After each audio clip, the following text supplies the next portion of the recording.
Amém? Amém. É bom nós estarmos mais uma vez na casa do Senhor para louvar, agradecer o nome dele, porque é o único digno, merecedor de toda honra e glória, e que nós possamos agora, nesse momento, estar provando a nossa fonte, estar pensando no que se passou, pensando em como nós temos andado diante do Senhor, para que nós possamos ter misericórdia diante dele. Faça, irmãos, o exame de consciência, o que aconteceu nesta semana, neste dia.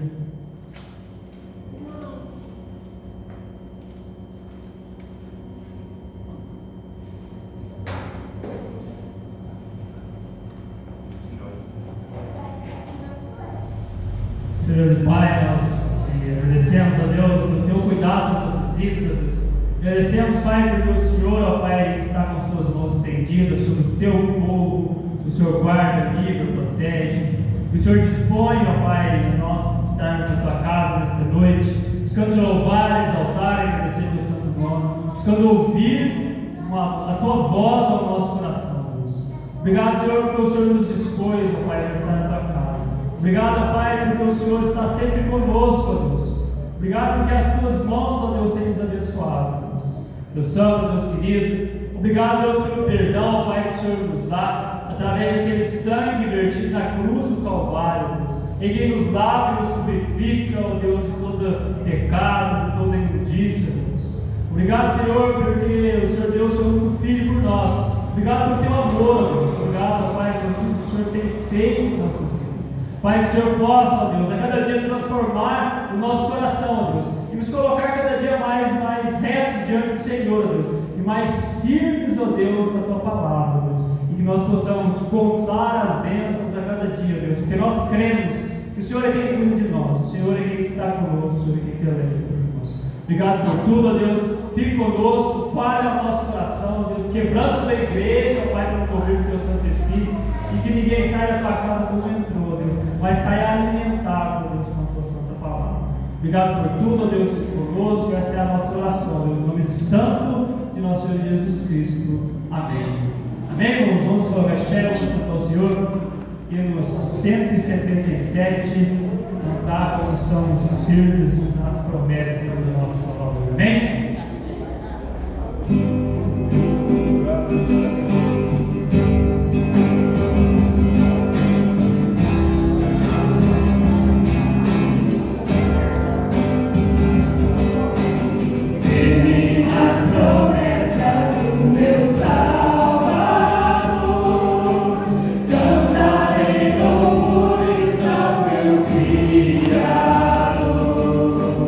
Vivo pelos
Boa noite, igreja. Deus abençoe. É muito bom ter a presença de cada um dos irmãos, das irmãs. Que Deus abençoe abundantemente a vida de cada um. Olha que bênção, nós temos mais um louvor. Boa. Convido a igreja a abrir no Salmo 51, versículo 7. Salmo 51, versículo 7. Nós acabamos de cantar que nós desejamos de todo o nosso coração estar firmes nas promessas do Senhor Jesus. E o Salmo 51, o salmista Davi, ele crê que o Senhor é capaz de perdoar pecados. Salmo 51, do 7 ao 10, diz assim a palavra: purifica-me com ensopo e ficarei limpo, lava-me e ficarei mais alvo que a neve. Faze-me ouvir júbilo e alegria, para que exultem os ossos que esmagaste. Esconde o rosto dos meus pecados e apaga todas as minhas iniquidades. Vamos juntos, versículo 10. Cria em mim, ó Deus, um coração puro e renova dentro de mim um espírito inabalável. Amém. O Senhor disse: se confessarmos os pecados, Ele é fiel e justo para perdoar pecado e purificar de toda injustiça.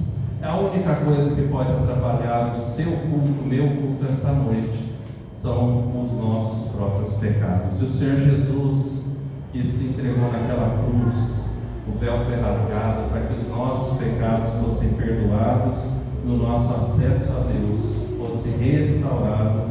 Por isso que Davi, ele faz essa oração: cria em mim, ó Deus, um coração puro, e renova dentro de mim um espírito inabalável.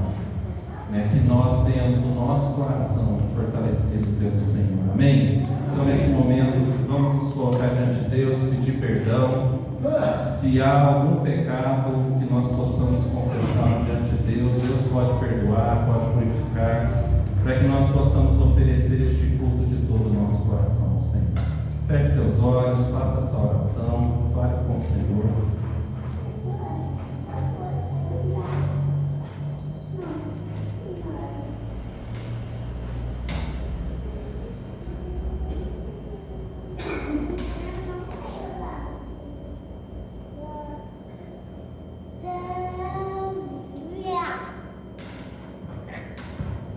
Senhor, em nome de Jesus, nós agradecemos, Senhor, que o Senhor nos ama de tal maneira, que nos acolhe na Tua presença, para que nós possamos oferecer de todo o nosso coração esse culto ao Senhor, porque só o Senhor é digno de louvor, honra, glória, adoração, e nós queremos fazê-lo, Senhor, de todo o nosso coração. Para isso, o Senhor precisa nos perdoar, o Senhor precisa purificar o nosso coração. O Senhor precisa nos lavar, Senhor Deus, e renovar dentro de nós um espírito inabalável, Senhor. Que o Senhor, em nome de Jesus, sonde o nosso coração. Veja se há algum caminho mau e nos guie pelo caminho eterno, Senhor. Perdoe-nos, ó Deus, fortaleça a nossa fé e nos ajude, Senhor Deus, a não pecarmos mais. Que o Senhor esteja conosco todos os dias, Senhor. Livrando-nos de nós mesmos, dos nossos desejos, das nossas escolhas erradas, fortalecendo-nos, ó Deus, e trazendo luz e direção no Teu Santo Espírito, e enchendo-nos do Teu Santo Espírito, para que nós possamos viver para a glória do Senhor e o Senhor nos tornar mais parecido, cada dia mais parecidos com o nosso Senhor e Salvador Jesus Cristo. Jesus. Amém e amém. Que bênção é ter os pecados perdoados. Vamos louvar o Senhor por isso. Amém. Paz do Senhor, irmãos, vamos estar nos colocando de pé para estar louvando o nome do Senhor, sabendo que esse Deus maravilhoso que nos amou, que se entregou naquela cruz por nós, e que antes mesmo de nós termos nascido, Ele já tinha nos escolhido. Amém?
Em todo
somos o povo do Senhor, estamos aqui nessa noite para exaltar o nome dele, amém? Cantarei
glória.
coração, ó Deus, e sabemos que estamos aqui nessa noite para te louvar e te agradecer.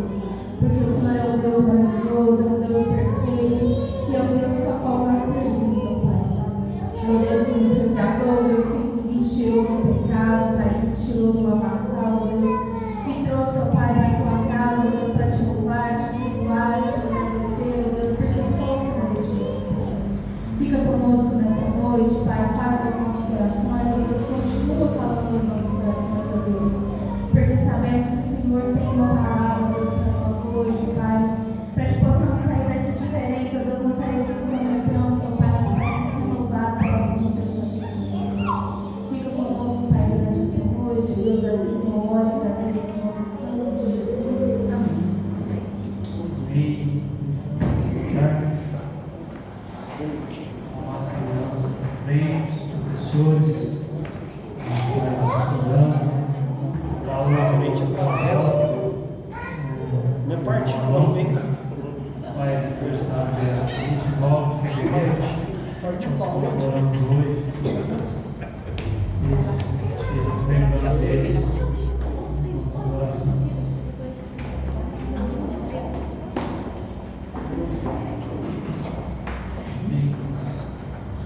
Que o nosso irmão presbítero Neves nos conduz na oração. Jesus. Deus amado, Pai querido, que bênção, Senhor. Essa bênção na casa, aonde eles vieram para a tua palavra. Queremos que a tua palavra seja aplicada na mente e no coração dessas crianças. Pai querido, que nós sabemos, ó Deus, que ainda pequeninos, Senhor, eles possam ser testemunha da tua palavra e do seu amor. Através da vida deles, meu Pai, o Senhor vai usar cada um deles, meu Pai. Ele deu o Senhor dê sabedoria e entendimento a essas crianças, assim também, ó Deus, como os professores, que a glória do Senhor, a graça do Senhor e a misericórdia do Senhor esteja sobre cada um deles, cada lar que é representado, meu Pai, para que em nome do Senhor Jesus, Deus, a tua igreja possa estar crescendo em entendimento, em temor ao Senhor, em obediência ao Senhor. Fortalece cada um de nós, eu te peço em nome do Senhor Jesus. Amém. Amém.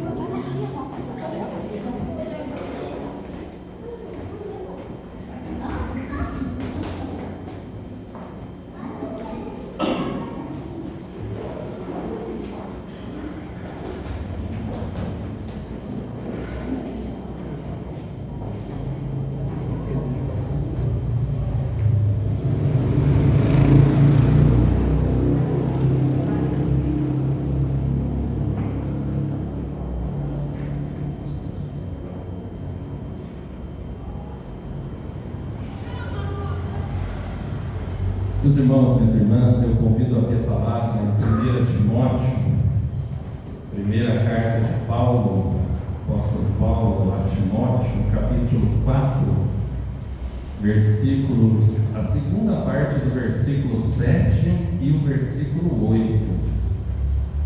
Então, 1 Timóteo 4, 7 e 8. Eu farei a leitura a partir da segunda parte do versículo 7, onde começa exercita-te. Amém? Diz assim a palavra: exercita-te pessoalmente na piedade, pois o exercício físico para pouco é proveitoso, mas a piedade para tudo é proveitosa, porque tem a promessa da vida que agora é e da que há de ser. Amém? Feche seus olhos, vamos orar mais uma vez. Pai, no nome de Jesus, nós rogamos a tua bênção, Senhor. Fale conosco. Que essa palavra, Senhor, seja ministrada ao nosso coração pelo teu Santo Espírito e aplicada ao nosso coração, gravando-a para não pecarmos contra o Senhor e não nos esquecermos dela, mas também aplicando para que não fique só na mente, mas também vire atitude, que molde o nosso caráter e mude-nos, ó Deus, tornando-nos cada vez mais parecidos com o nosso Senhor e Salvador Jesus Cristo, vivendo para a tua glória, teu louvor e para a tua honra, em nome de Jesus. Amém. Amém? Essa noite eu quero falar sobre algo de extrema importância para nós, que é a saúde. Saúde é algo de extrema importância para nós. Nós precisamos estar em dia com a questão de saúde, nós precisamos fazer os nossos check-ups, os nossos exames, porque se você parar para prestar atenção, nós vivemos num período onde a nossa alimentação ela está muito ruim, ela sofre uma alteração muito grave.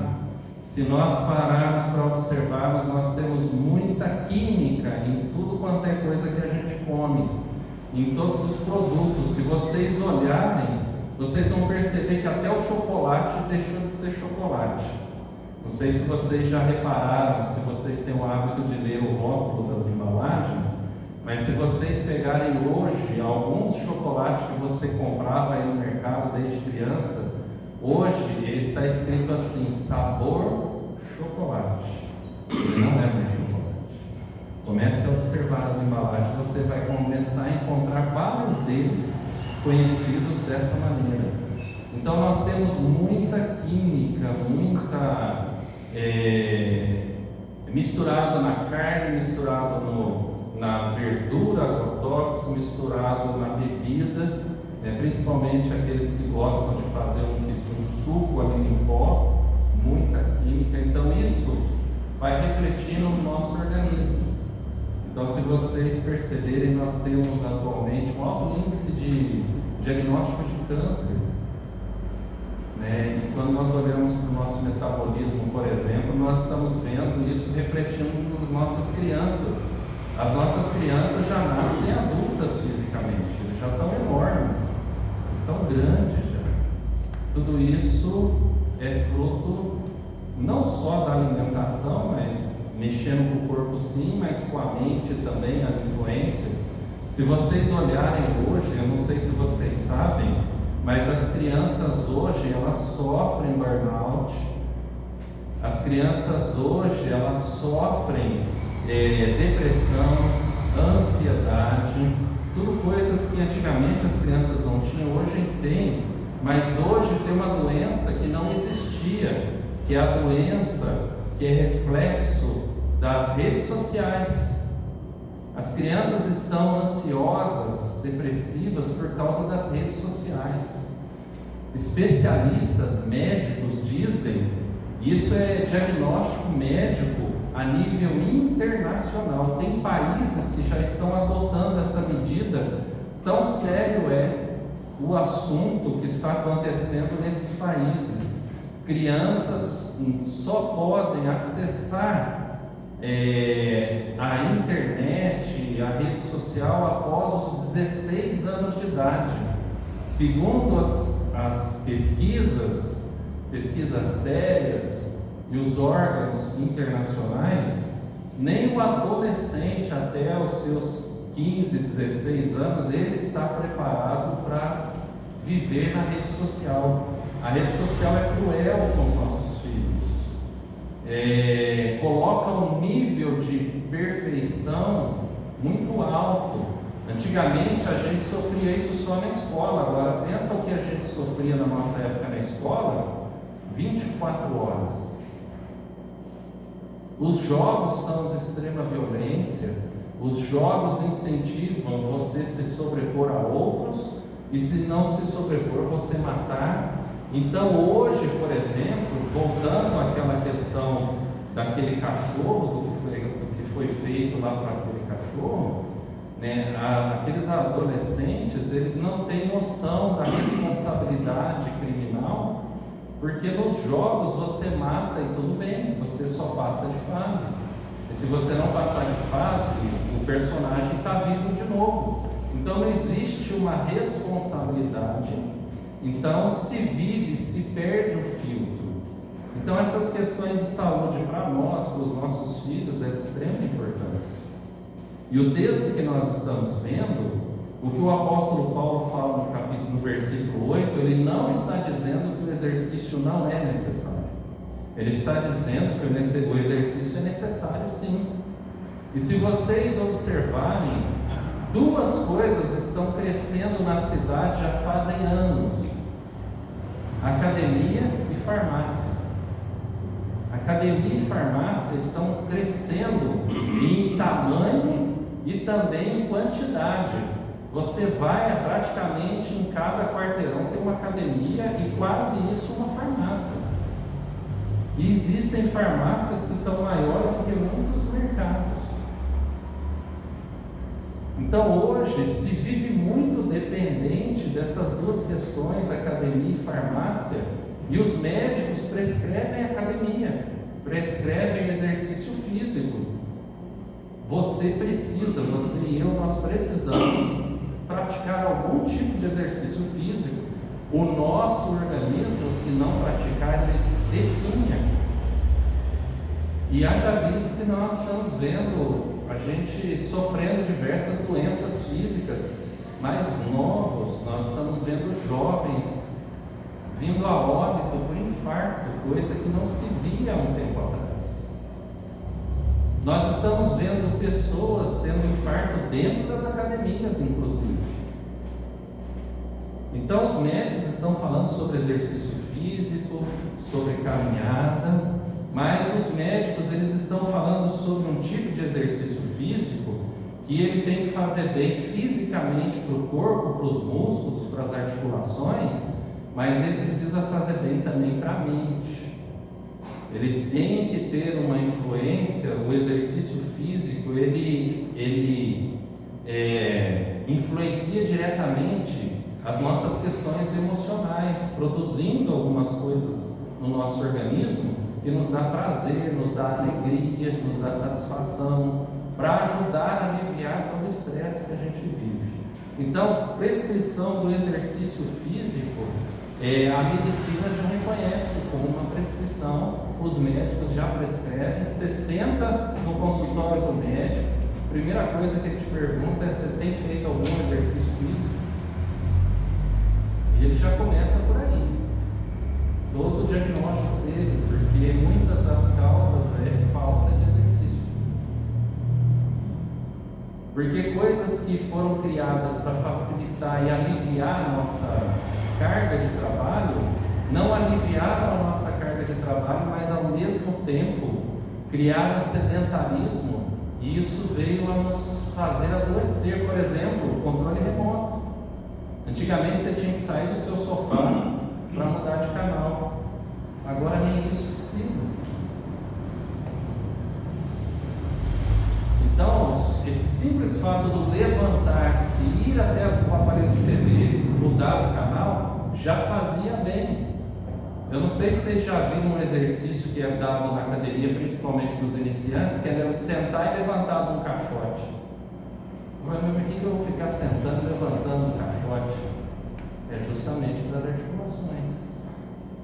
Porque a gente já não faz mais isso em casa, a gente senta e só levanta para ir dormir. Então a nossa vida ficou sedentária e o nosso corpo está sentindo o peso disso. E o apóstolo Paulo, no versículo 8, ele vai dizer o seguinte: o exercício é necessário, mas ele tem um propósito temporário. Se vocês olharem, as academias estão cheias. Por exemplo, Campinas, São Paulo, tem academias 24 horas, estão cheias. Tem uma academia em Campinas, se você for lá 2 horas da manhã, parece dia normal, parece uma tarde, uma manhã. De tanta gente fazendo academia aquele horário, 2 horas, 3 horas da manhã. Então a gente olha para essa questão, e tem farmácias 24 horas que esses dias eu precisei comprar um remédio, eu tive que ficar na fila. Era meia-noite, eu falei: gente, o povo não dorme? Fila meia-noite na farmácia. Aí você fala para mim assim: ah, pastor, tá todo mundo doente ao mesmo tempo. Não, tinha um casal comprando perfume. A vida está tão corrida que não dá para comprar perfume de dia, tem que comprar perfume de mercado. Só que isso é temporário. Então, o apóstolo Paulo, no versículo 8, vai dizer o seguinte: o exercício físico para pouco é proveitoso. Mas pastor, você acabou de falar, tamanha importância do exercício físico, e o apóstolo Paulo fala que é pouco, então ele era contra o exercício físico? Não. É o grau de comparação. Por exemplo, 1 hora de academia para aquele que não faz exercício nenhum é uma vida inteira na academia, parece que nunca vai passar, né? O apóstolo Paulo está comparando com a eternidade. Então, com a eternidade, o exercício físico é pouco proveitoso. Por quê? Porque você vai ser capaz de tornar o seu corpo saudável para viver aqui, mas só aqui. E depois? Porque o fortão, quando morrer, vai ficar igualzinho o fraquinho. Acabar com isso. E dependendo como ele ficou fortão, nem os bichinhos vão querer, de tanto produto químico, tanta bomba, né? Ele já está embalsamado lá, já está curtido lá nos produtos químicos. Por isso que o apóstolo Paulo está falando que o exercício físico, ele é para pouco proveitoso. Porque o apóstolo Paulo ele vai falar o seguinte: hoje, naquela época de igual forma, se valorizava muito a vida aqui, a qualidade de vida aqui. Se valoriza hoje muito a questão do corpo, e um passo a mais foi dado, que agora não se faz exercício só para o corpo, se faz também para a estética. E se criam para padrões estéticos difíceis de se alcançar. Poucos alcançam tais padrões estéticos, mas a internet ela tem o poder de fazer com que parece que todo mundo tem aquele corpo menos eu, e a gente começa a se sentir fora do esquadro. Você olha para as passarelas da vida, os modelos, as modelos, elas parecem que representam ali 80% da população. Então, na verdade, não são eles a exceção, somos nós. E aí a gente começa a se sentir deprimido. Aí você chega numa loja, tem roupa lá, não é para você, é para eles. E aí quando você não cabe naquela roupa, você entra em depressão, fica angustiado e fala assim: poxa vida, todo mundo cabe nessa roupa menos eu. E aí a gente começa a ver o povo andando na rua com um número menor, passando mal, doente, porque vestiu uma roupa que estava sufocando, mas ele tinha que caber naquela roupa. Todo mundo cabe naquela roupa, mas não é verdade. Os nossos filhos estão passando pelas mesmas coisas. Os amiguinhos, todos os amiguinhos dele têm aquele videogame de última geração, porque ele viu na internet que todo mundo tem, mas não é verdade. Mas na cabeça dele todo mundo tem, menos ele. E se ele vai pedir para o pai e com a mãe, o pai e a mãe falam assim: olha, a gente não tem, então os pais de todo mundo têm dinheiro, meu pai não tem, minha mãe não tem. Isso gera uma angústia. A gente começa a viver um mundo virtual como se ele fosse real. Isso vai nos adoecendo. Por quê? Porque a gente pode cuidar do corpo, a gente pode fazer uma alimentação boa.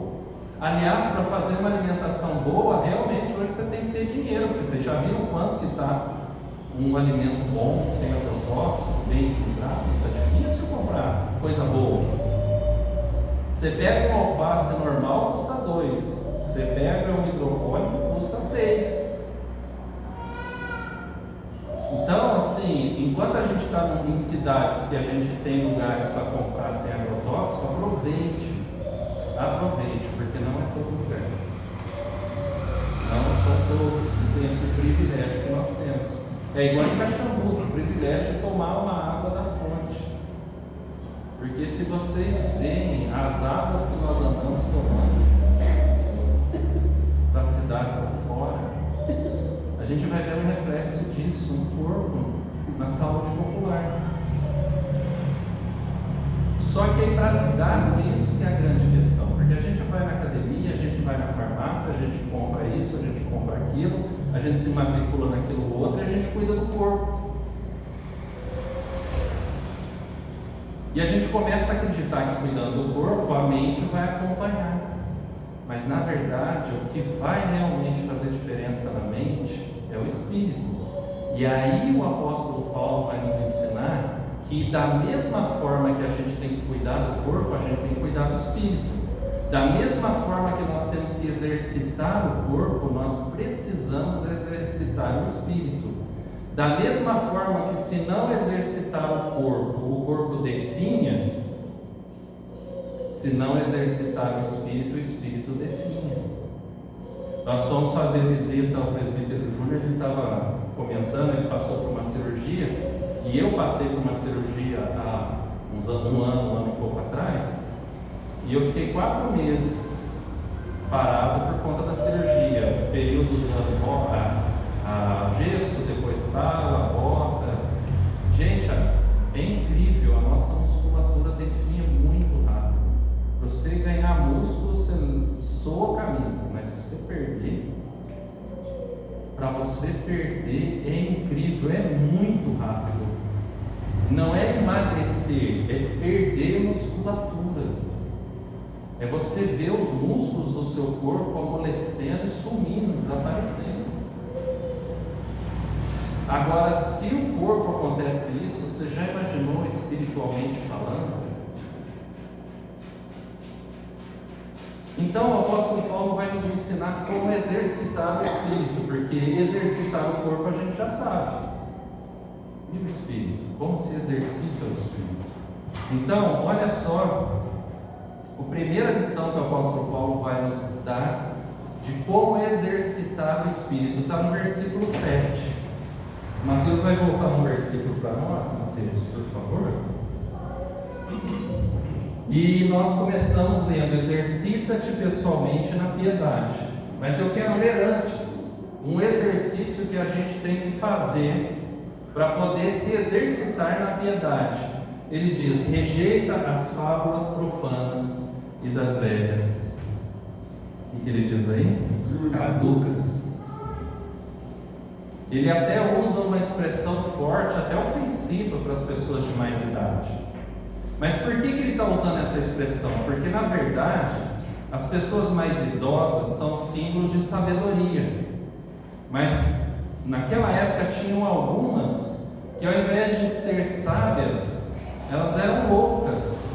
Então elas buscavam viver e anunciar coisas completamente esquisitas, baseadas em fábulas, baseadas em contos. Naquela época tinham muitas fábulas, muitas histórias, muitas lendas, muitas crenças que as pessoas viviam como se fossem verdadeiras.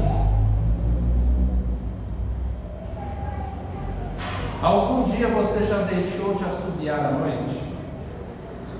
Alguém aqui já escutou isso da avó, do vô, da mãe, e falou: ó, não assobia à noite não, porque se assobiar à noite, o que acontece?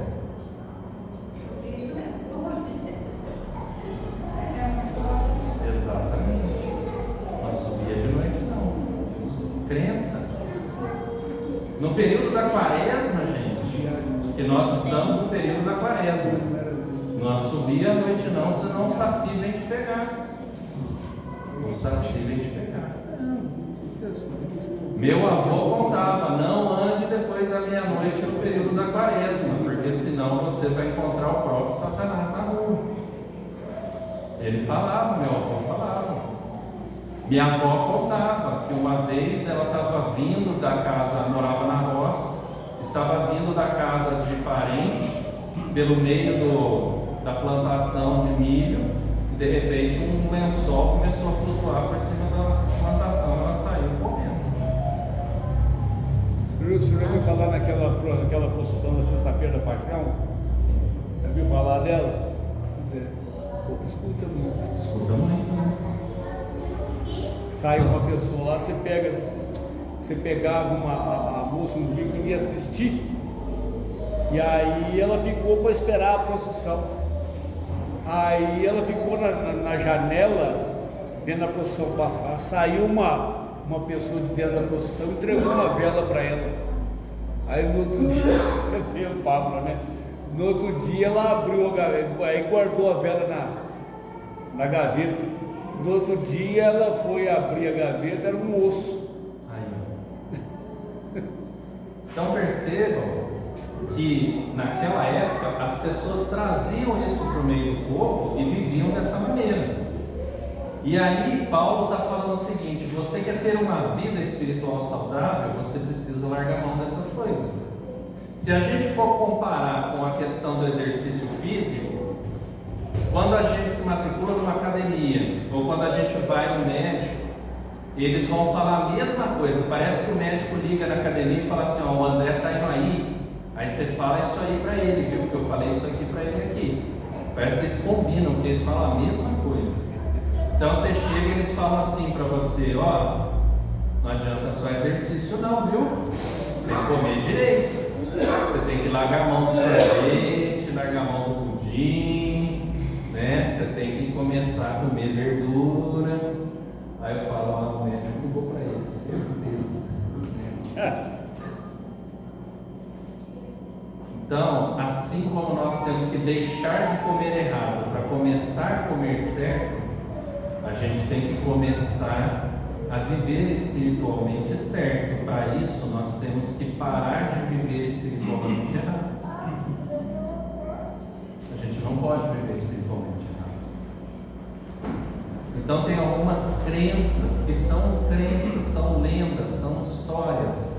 E Paulo, ele usa de uma tal maneira que ele está falando assim: Timóteo, ensina o pessoal como fazer, porque o pessoal aprendeu errado.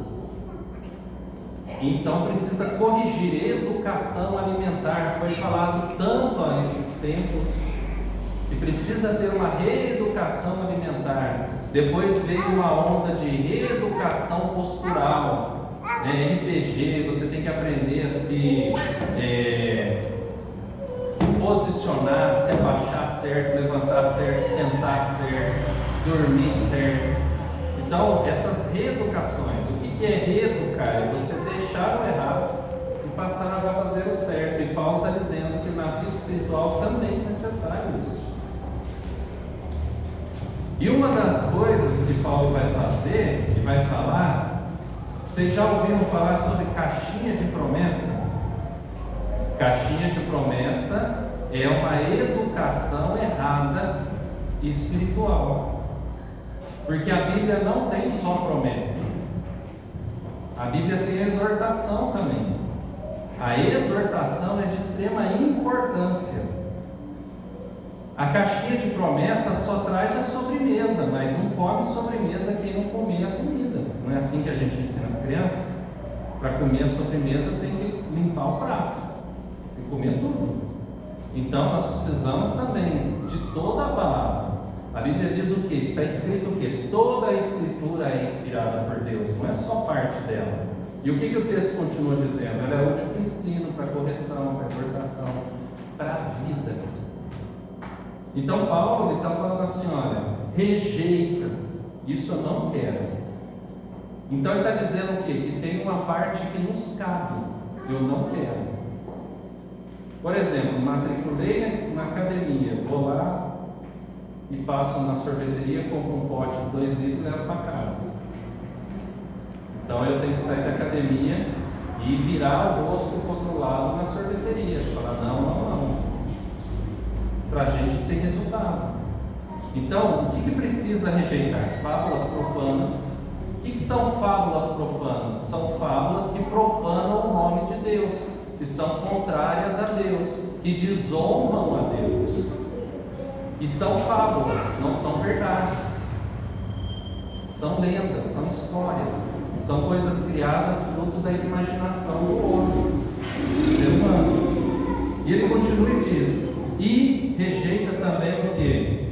Fábulas profanas e velhas caducas, que são aquelas mulheres ou aqueles homens também, no caso, mas são aquelas pessoas que ficavam ali fazendo fofoca, aquele leve trás, aquele você viu? Você tem que fugir disso, fugir daquilo que não edifica a sua vida, daquilo que não vai trazer benefício para você. Porque enquanto você fica tomando ciência da vida dos outros, você não vive a sua. E eu não sei se vocês já perceberam, os principais influencers que estão no topo são esses blogueiros que ficam falando da vida dos outros. Nós temos uma cientista no Brasil que fez uma descoberta extraordinária a nível mundial. E a mulher mais relevante de pesquisa feita no Brasil é uma blogueira, não é essa cientista, é uma blogueira. O que ela está acrescentando para a vida de alguém? Fofocas. O que vai acrescentar à sua vida saber se o ator A está com a atriz B, se largou e deixou e agora está com a atriz C?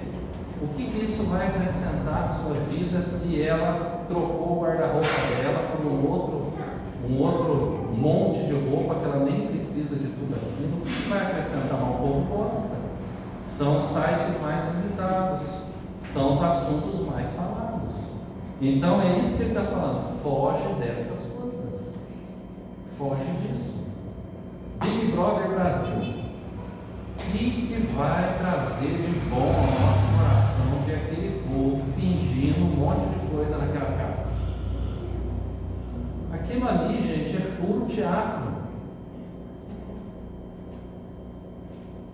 Não agrega nada à sua vida. Paulo falou assim, olha, enquanto você poderia estar alimentando o seu espírito, porque assim, a academia, a gente vai ter que sair lá na academia, mas a hora que a gente está em casa, ao invés da gente alimentar o espírito, a gente está definhando o corpo, porque a gente começa a absorver essas coisas e a cabeça da gente vai a milhão. A gente começa a torcer para o errado, a gente começa a se conformar com aquelas coisas. Paulo falou assim, que isso afeta a nossa espiritualidade. Por quê? Porque a gente começa a deixar de orar pelo que é certo, a gente começa a deixar de ensinar. Eu não posso falar. Eu não posso falar mais sobre essa questão, por exemplo, da opção sexual. Gente, homem é homem, mulher é mulher. Não é porque o mundo disse que agora não é mais assim que mudou. Deus criou desse jeito. Não pode falar, porque se a gente falar, nós somos homofóbicos. Mas vocês viram que tudo quanto é fobia não pode. Só tem uma fobia que pode, vocês já viram? Qual? Cristofobia. Falar mal de cristão pode. Falar mal de cristão pode. O resto não pode. Não pode falar mais mal de ninguém, mas de cristão pode. Ninguém fala mal do muçulmano. Vocês já viram falar mal de muçulmano? Vocês já viram muçulmano ser tema de escola de samba? Mas o cristão é. Por quê? De maneira pejorativa, né? Sim. Mas tem como elogiar na escola de samba? Então Paulo está falando o quê? Por que essas coisas estão acontecendo? Porque nós estamos preocupados com o corpo, mas nós não estamos preocupados com a nossa vida espiritual. Por isso que nós estamos adoecendo na cabeça, consequentemente adoecendo no corpo. E o corpo está começando a ficar mais inchado do que um corpo desenvolvido. Você olha, você vai ver muitos que estão na academia extremamente musculosos e grandes. Aí você fala para ele, dá uma mãozinha carregar esse armário, ele não aguenta. Geralmente eu só não troco para cima, porque as pernas é fininho. Então, a primeira coisa que Paulo vai nos ensinar, rejeita tudo isso. Nós precisamos aprender a dizer não para todas essas coisas, para depois a gente começar a praticar o que é certo. Ele está dizendo, exercita-te pessoalmente na piedade. Piedade aqui é uma prática do cristianismo, é uma prática do evangelho. é um fruto de quem tem Cristo em seu coração. Uma vida piedosa é fruto daquele que Cristo é Senhor da sua vida, que governa a sua vida. Então, aqui Paulo vai falar agora, ele falou do que nós temos que deixar, agora ele está falando do que nós temos que passar a praticar. E ele vai falar aqui sobre as questões espirituais, né? Ou, como nós conhecemos no dia de hoje, disciplinas espirituais. E eu acho interessante que se a gente aprender a praticar isso e aplicar isso, exercitar isso pessoalmente, olha o que Paulo está falando, pessoalmente. Eu acho que Paulo ele era personal em alguma academia e via o povo dando nome nele lá. Mas que ele virava as costas, a pessoa falava assim, já fiz 10, já fez 3, né? Você já fez isso na academia? Eu já fiz isso uma vez. Uma vez ele falou assim, faz 10, eu falei, já acabei, né? Não aguentei fazer 10. Depois eu fiquei pensando, eu falei, roubei eu mesmo, né? Porque eu fiquei prejudicado, né? Então o que acontece aqui, gente? Paulo está falando assim, a primeira coisa, leia a palavra. E para ler a palavra, você vai fazer a leitura do texto. Por exemplo, vamos pegar esse texto.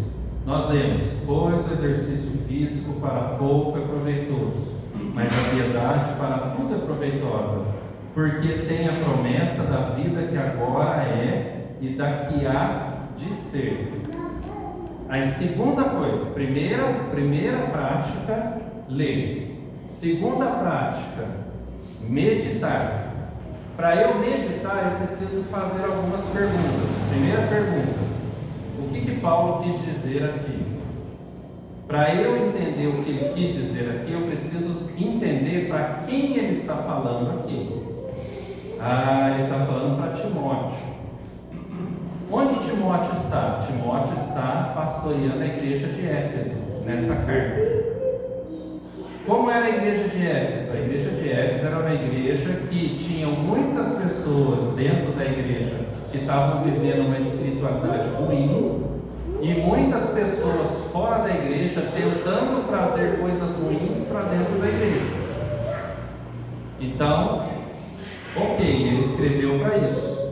Então eu tenho que fazer esse exercício para eu poder estar forte para combater essas falsas doutrinas que estão vindo de fora para dentro e de dentro para fora. Então Paulo escreveu. Tá bom, Paulo escreveu para eles isso. E o que isso tem a ver comigo? Essa é a segunda pergunta. Primeira pergunta, o que Paulo está querendo dizer aqui para quem ele escreveu? Para Timóteo. Aí eu vou procurar entender o contexto de Timóteo. Segunda pergunta, o que ele está querendo dizer para mim? O que Deus está falando comigo através desse texto hoje? O que isso tem a ver comigo? Aí você tem que olhar e fazer a pergunta dentro da pergunta. Assim como nós fizemos uma pergunta dentro da pergunta em questão de a quem Paulo está escrevendo, qual é o contexto de Timóteo, agora nós temos que olhar para o nosso contexto. Como que está a prática espiritual da minha vida? Eu tenho dedicado tempo para exercitar o meu espírito? Porque o exercício espiritual ele tem a parte daqui, mas tem a prática também. Porque a espiritualidade se torna prática. Porque Tiago vai falar, a fé sem obras é morta. Então a nossa espiritualidade tem que transparecer em atitudes. Fora.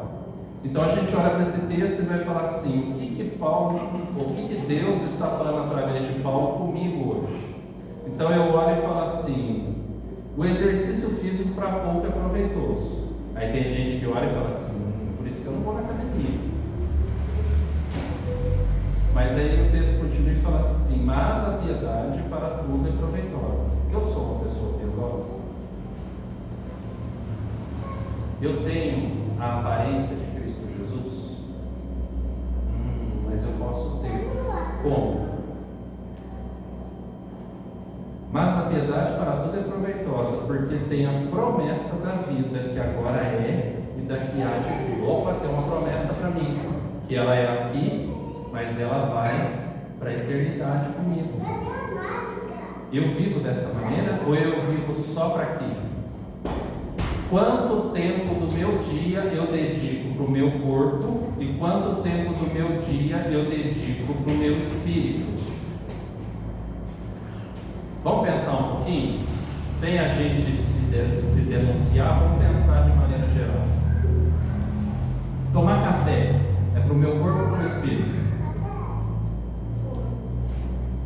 A gente levanta, toma café. A gente toma banho, se arruma, é para o corpo, não é isso? A higiene pessoal é para o corpo. A gente sai para trabalhar. Trabalha para o corpo ou para o espírito? O trabalho não se usa tanto para o corpo quanto para o espírito. Será? Pode também? Pode. E aí? Porque através do trabalho você está recebendo num ambiente com várias pessoas. O trabalho você pode usar a parte espiritual também. Pode usar. Mas de quanto a gente usa no trabalho a parte espiritual? Aí vai variar muito. Pois é. Geralmente é mais para o corpo do que para o espírito, então. É isso? Com certeza. Aí, a gente trabalhou. A gente volta, passa no mercado e a gente compra, as coisas que a gente compra na volta é para o corpo ou para o espírito. Aí a gente chegou em casa, tomou banho para o corpo, jantou para o corpo, sentou no sofá. Mas aí nesse tempo que você está fazendo esse tipo de exercício assim, isso para lá para cá, o seu cérebro está raciocinando. Está raciocinando. Você põe o espírito, você pode usar o espírito no dialeto. Quanto tempo desse para lá e para cá a gente está pensando em Deus, falando com Deus, orando a Deus? Quanto tempo desse para lá e para cá a gente está anunciando a palavra de Deus?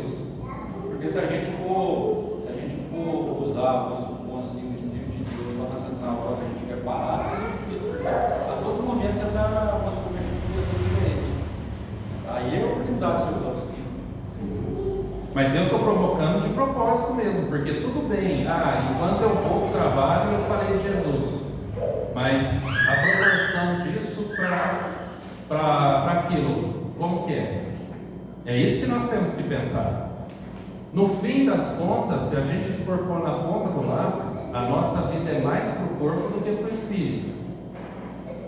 Aí vocês vão falar para mim assim, tudo bem pastor, mas acaba sendo mesmo. Deus sabe disso. Deus não está pedindo que a gente inverta isso. Quando Deus fala do dízimo, o dízimo é quantos por cento de um todo? 10%. Ele não quer todo o dinheiro, ele falou assim, 10%. E ele não quer o dinheiro porque ele precisa, é para nós. Esses 10% é para fazer bem para nós, é para que nós não sejamos dominados, para que a gente aprenda a viver com 90 e não com 100, ok? E se a gente fosse dar o dízimo do nosso tempo, de 24 horas, se a gente fosse dar o dízimo de 24 horas, seriam 2 horas e 40, correto? Aí eu pergunto, a gente dedica num dia 2 horas e 40 exclusivamente para Deus? Porque o dízimo, dinheiro, não é exclusivo. A gente não tira o dinheiro do montante e a gente traz ao gasofilaço e volta sem ele, porque é totalmente, aqueles 10% é totalmente para Deus. Agora, se a gente pegar o nosso dia, a gente consegue dizer que no nosso dia nós vivemos totalmente para Deus 2 horas e 40, mesmo que essas 2 horas e 40 esteja diluída ao longo do dia. Por exemplo, eu estou no ônibus e no período do ônibus, se eu fiquei 10 minutos no ônibus, foram 10 minutos eu e Deus. Será que eu posso dizer isso? Eu não sei se vocês estão entendendo o que eu estou falando. Eu não consegui, então ótimo. Agora, se eu entendo que eu não consegui, isso passa a ser então um alvo, assim como na academia. Se eu não conseguir me exercitar, porque Alessandro, pensa comigo, se a gente for pensar em academia, o seu trabalho é um trabalho pesado, não é? Eu acho que para mim a academia para mim não daria certo. Um pelo fato de eu ser pouco, o outro, muitas das vezes eu fico exausto da minha profissão. Para eu ter disposição para ficar na academia, e o outro academia, muitas das vezes a pessoa não vai na academia por saúde, a pessoa vai por status e para ficar, está cometendo pecado ainda. Não, então, mas vamos pensar que em você. Você vai obedecer ao médico, o médico chegou para você e falou assim: Alessandro, você tem que entrar na academia, meu filho. Aí você vai virar para o médico e falar assim: mas eu já carrego coisa pesada durante o dia. Sabe o que ele vai falar para você? Não adianta, você não carrega da maneira que precisa. O peso que você pega não trabalha as áreas que precisam ser trabalhadas.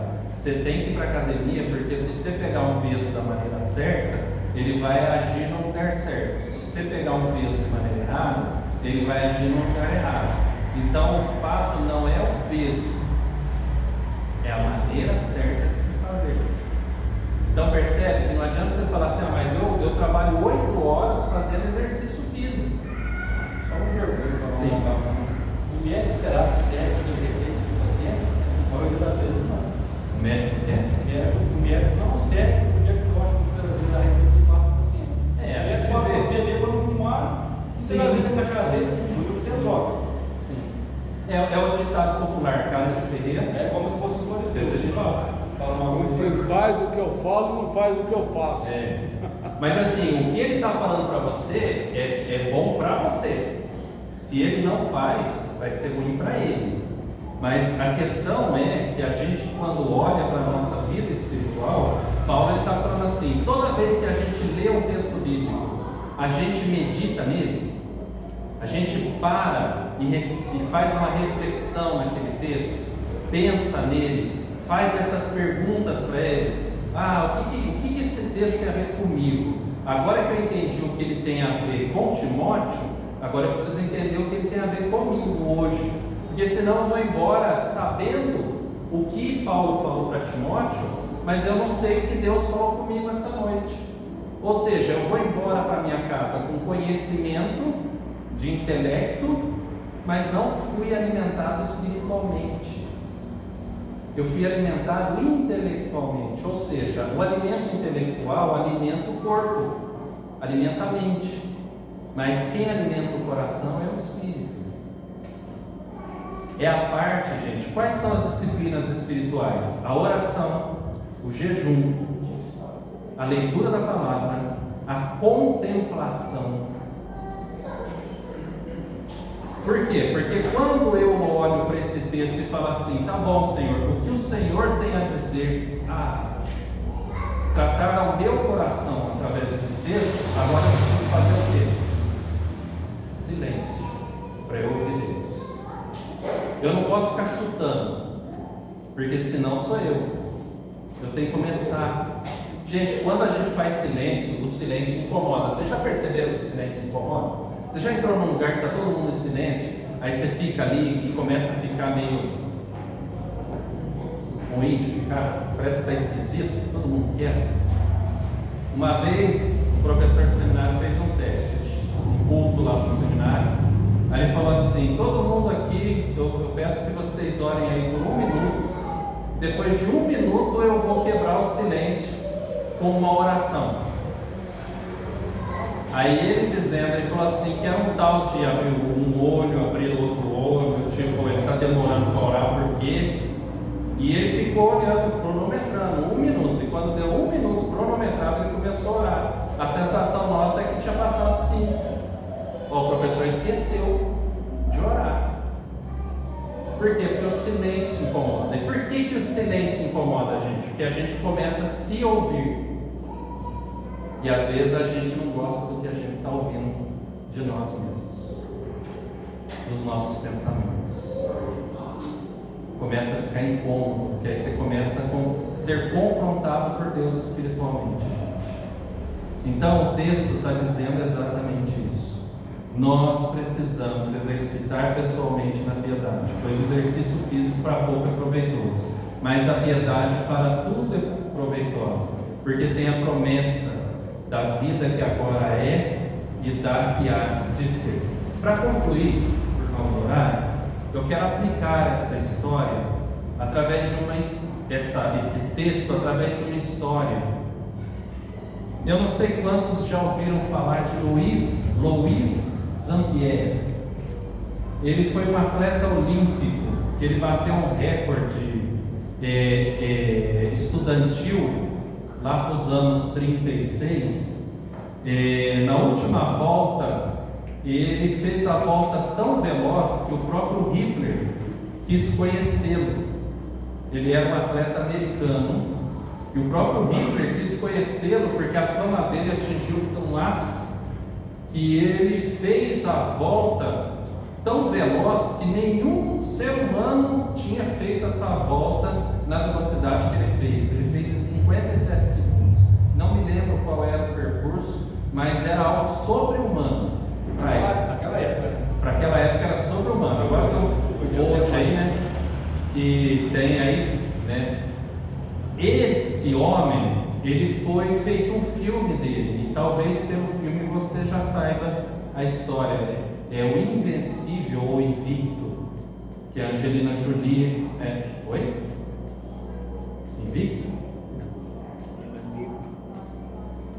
Sim, é Invencível ou Invicto, que a Angelina Jolie foi a diretora desse filme. Esse filme, não é esse aí não, não é esse, não. Esse é outro. Esse ele não quis disputar por ele não quis disputar a Olimpíada por causa da segregação racista na época da Olimpíada. Esse que você está achando, esse aqui é outro. Tem um que ele foi. E ele foi campeão lá na Alemanha lá e por causa então, mas esse não chegou a disputar as Olimpíadas, por quê? Ele estava se preparando para as Olimpíadas. Chama Luiz Zampieri. Coloca lá na internet, você vai conhecer a história dele e tudo. Esse Luiz, ele venceu essa prova estudantil de segundo grau. Era uma prova estudantil de segundo grau. O deixou famoso porque, embora ele fosse um adolescente aí, ele conseguiu vencer. Bom, ele foi treinando e se preparando para as Olimpíadas, mas as Olimpíadas não aconteceram por causa da Segunda Guerra Mundial. Ele foi servir o exército na aeronáutica americana e ele fez parte de um daqueles aviões bombardeiro, aqueles aviões grandes. Tinham 8 pessoas no avião e o avião que ele estava sofreu uma pane, uma parada dos motores e caiu no Oceano Pacífico. E o avião foi para o fundo com todos eles dentro. E ele conseguiu se desvencilhar de um monte de fio que foi envolvendo, foi embolando neles, e ele conseguiu escapar e conseguiu submergir. E tinha um bote inflável, ele conseguiu inflar o bote, ele e mais 2 conseguiram escapar. E segundo a história, ele só conseguiu escapar por quê? Porque fisicamente ele era muito bem preparado. Ou seja, o exercício físico para ele foi muito proveitoso. Nós tivemos um caso aqui no Brasil, o filho do dono do Pão de Açúcar, me fugiu o nome dele agora. Alguém lembra o nome do dono da rede Pão de Açúcar? Vê para mim, sabe? Abílio Diniz. O filho do Abílio Diniz, ele era triatleta. E ele era uma pessoa que vivia praticando esporte, se preparando. E um dos esportes do triatletismo era a natação. E ele vindo com a namorada, uma modelo, mais um piloto, o helicóptero caiu no mar à noite. Eles estão nadando, imagina você nadando em alto mar à noite, ou seja, escuro, totalmente escuro. E eles estão nadando em direção à praia, eles viam a praia. Então eles tinham a direção a tomar, mas o helicóptero caiu antes ainda em alto mar. E eles estavam nadando e falando para ela, vem comigo, o piloto morreu na queda. E ela foi falando com ele, a voz dela foi ficando distante, a voz dela sumiu, ela morreu. Por quê? Porque ela não tinha o mesmo preparo físico que ele. Escuro, ele falou, ele não tinha nem noção de onde ela estava. Porque perguntou, mas você não podia ter voltado? Primeiro que não ia dar conta de nadar por ele e por ela. Mas mesmo se ele tentasse, ele falou que estava tão escuro que ele não tinha nem noção. A única coisa que ele tinha noção era a terra que ele enxergava à noite, que estava acesa a cidade. E ele sobreviveu porque ele era uma pessoa fisicamente bem preparada. Ou seja, o exercício físico ele é proveitoso para a sobrevivência física. Esse Luiz Ambier, ele ficou 47 dias à deriva. Eles navegaram naquele bote. Eles navegaram naquele bote por 3.200 quilômetros, tentando navegar naquele bote, abraçada, ele mais 3. Um morreu no bote, ele e o outro sobreviveu. Ele fala que ele perdeu mais da metade da massa muscular dele nesse bote em 47 dias que ele ficava lá no bote, a deriva, né? Porque eles tentavam nadar no braço. Ele perdeu mais da metade, até que o navio japonês encontrou os dois e levou para o campo de concentração onde ele ficou. Ele ficou nesse campo de concentração, gente, por 2 anos. Extremamente maltratado. Se vocês assistirem o filme, vocês vão ter um pouco de noção. Extremamente maltratado. Ele só suportou porque ele ainda assim, embora perdeu massa muscular tudo, ele ainda assim, pelo preparo físico que ele teve nesse período, ele ainda suportou aquilo. Até a guerra terminar e ele ser liberto. O filme chama Invencível. Invencível. Aí ele volta para o país. Ele se casa. Ele tem uma doença que é um trauma emocional causado pela guerra e pelo aprisionamento dele, pelas torturas que ele sofreu.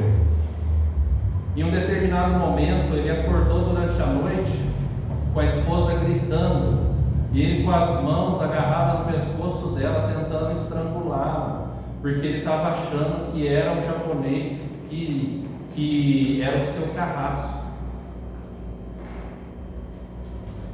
A esposa chegou um momento que ela não aguentava mais. Ele não aguentava lidar com essa situação, fisicamente bem preparado, mas ele não aguentava. Ele entrou, começou a beber, e tendo as suas crises, A esposa se separou dele, falou: eu vou mandar o divórcio. Mas antes dela mandar o divórcio, ela foi visitar uma tenda, literalmente uma tenda. Nos Estados Unidos tinha muito de evangelismo itinerante, que armava aquelas tendas tipo circo, e tinha cultos ali. E ela foi num culto, tinha um jovem pregando naquele culto. Sabe quem era? Um jovem chamado Billy Graham. E ela entregou a sua vida. Ela entregou a sua vida a Cristo Jesus. Ela o procurou novamente e falou: eu não vou me divorciar de você. Eu não vou enviar os documentos do divórcio. Eu vou tentar continuar com você, mas com uma condição: que você vá ao culto comigo. E ele aceitou e foi. No segundo dia de pregação de Billy Graham naquela tenda, Billy Graham falou sobre perdão de pecado, como Deus perdoa pecado. Aquele homem tinha decidido em seu coração que um dia, ele não sabia como, ele estava destruído emocionalmente, bebendo que nem doido, mas ele tinha um propósito no coração: eu vou arrumar alguma maneira de voltar no Japão e matar aquele homem que foi o meu carrasco. Esse era o propósito de vida dele. No dia que ele foi ao culto, Billy Graham pregando sobre o amor de Deus, a palavra de Deus tocou o coração dele. E ele se lembrou de uma promessa que ele fez lá no bote, que ele prometeu: Senhor Deus, se o Senhor me livrar da morte nesse bote, eu vou viver a minha vida para o Senhor. E naquele momento ele se lembrou da promessa e ele entregou sua vida a Cristo Jesus. E ele falou: eu vou viver minha vida para o Senhor. E a primeira coisa que o Senhor falou para ele: perdoe. Perdoe como eu te perdoei. É o que Deus fala para nós. E Ele perdoou. Com 81 anos de idade, na Olimpíada no Japão, Ele carregou a tocha olímpica na cidade que ele passou 2 anos de sua vida aprisionado, torturado. Ele carregou a tocha. Ele abraçou vários dos soldados que o aprisionaram e disse a cada um deles: eu te perdoo, eu te perdoo, eu te perdoo em nome de Jesus, porque por causa do que Cristo fez na minha vida, ele falava desse jeito, por causa do que Cristo fez na minha vida e me perdoou, eu te perdoo. A história diz que alguns deles, não todos, mas alguns daqueles soldados japoneses entregaram a sua vida a Cristo Jesus. Mas aquele homem que o torturou não quis encontrar-se com ele. Ele deixou uma carta escrita para aquele homem. E aquele homem recebeu aquela carta. E você consegue encontrar essa carta na internet. E essa carta diz exatamente essas palavras: pelo que Cristo fez na minha vida, eu te perdoo e desejo de todo o meu coração que Ele possa te perdoar e você possa viver a sua vida como eu estou vivendo a minha, perdoado e liberto por Cristo Jesus. Essa carta chegou até o seu carrasco. Ele perdoou. Ele não sabe se esse carrasco aceitou, mas a história está marcada pelo testemunho dele. Ele foi liberto da amargura do desejo de vingança, da falta de perdão. Ele viveu sua vida livre, porque ele exercitou o corpo. Mas se não fosse o exercício espiritual, porque sem o exercício espiritual, só o exercício físico, o casamento dele teria terminado, a vida dele teria terminado, pela bebida, consumido pelo ódio.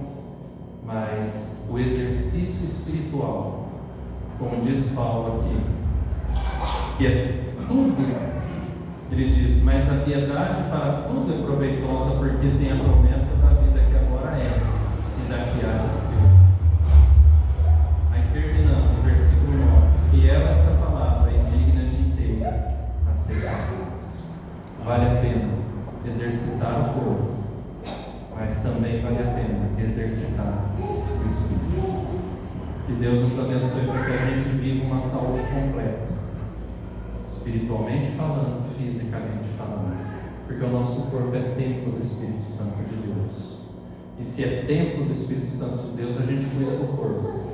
Mas se é templo do Espírito Santo de Deus, quem governa a nossa vida é o próprio Deus. Feche seus olhos.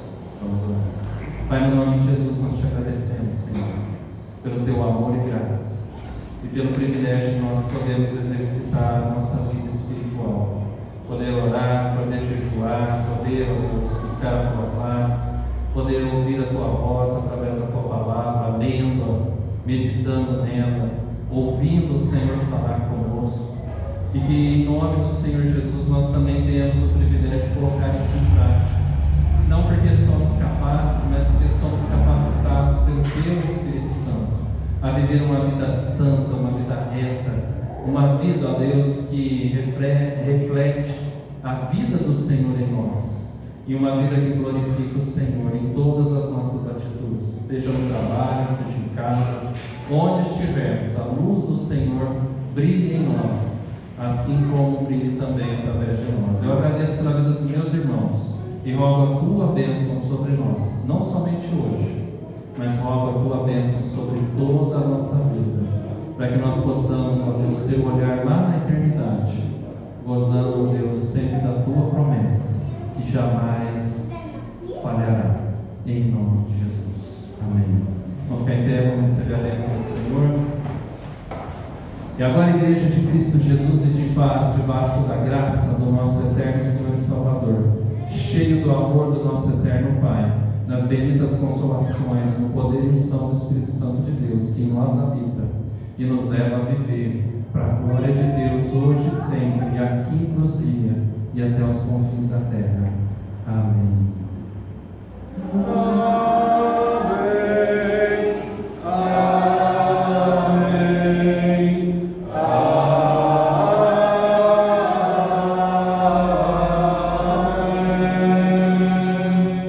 Deus abençoe, não vai embora sem cumprimentar essa pessoa linda ao seu lado. Quinta-feira, reunião aqui. Peço a presença de todos que puderem.